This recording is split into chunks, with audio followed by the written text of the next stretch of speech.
welcome back to Mustang Media. I'm Kerrigan Hutt. And I'm Becca Huff.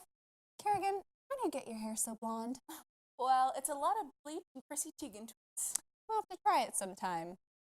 First, we'd like to give a shout out to state musicians. And the basketball team going to state. And our wrestling team going to state. And beginning of spring sports. There's so much going on. Our first story is a look at everyone's favorite teacher. Do you like deep cues and primary sources? Well, so does Mrs. Hoff. Miles brings us the story. I talked to Central's very own Mrs. Hoff about living as a foreign exchange student in Sweden and the various other trips she's taken as a teacher to learn more about herself and other cultures. My name is Deirdre Hoff, and I have traveled and studied abroad.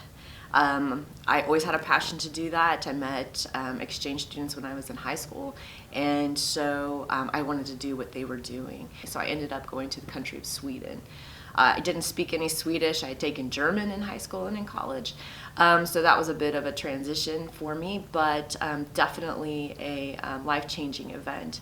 When I was in Sweden, I was actually studying early childhood education and realized that I wanted to work with high school students, and actually figured out, based on my love of social studies and travel and things like that, that I was much more interested in being a history and social studies teacher. I just became much more interested in other people, other cultures, and I try to, I think it helped me actually just become more open to other people's ideas, and realizing that one way of doing things is not necessarily the only way to do things. If other people are interested in doing things like this, there's plenty of places you can go where you don't necessarily have to take a language before you go in order to study there.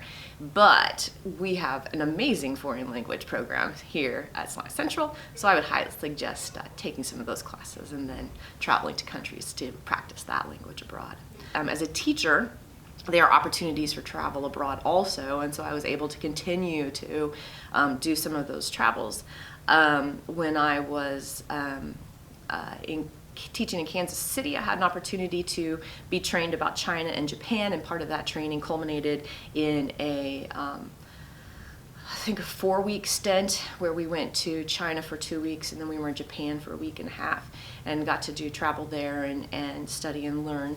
So I very much enjoyed that. And then a few years later, I applied for and got a Fulbright, which is also a paid-for trip, and got to spend 4.5 weeks in Russia, which was truthfully probably one of my favorite experiences. I really enjoyed that. I got to live with a Russian family and experience daily life, as well as going out and learning things like how to go to the grocery store and when you don't speak Russian and things like that. But it was a lot of fun.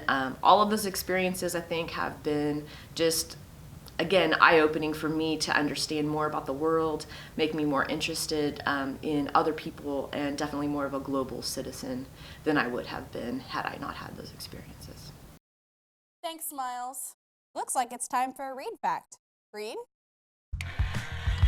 Fun Facts with Reed. It's Friday, and you know what that means? It's time for a fact. Do you know that there's only one letter that doesn't appear on any state name? It's Q. Valuable information as always, Reed. Well, I'm gonna like Chrissy Teigen on Twitter. As always, I'm Becca Huff. And I'm Kerrigan Hutton.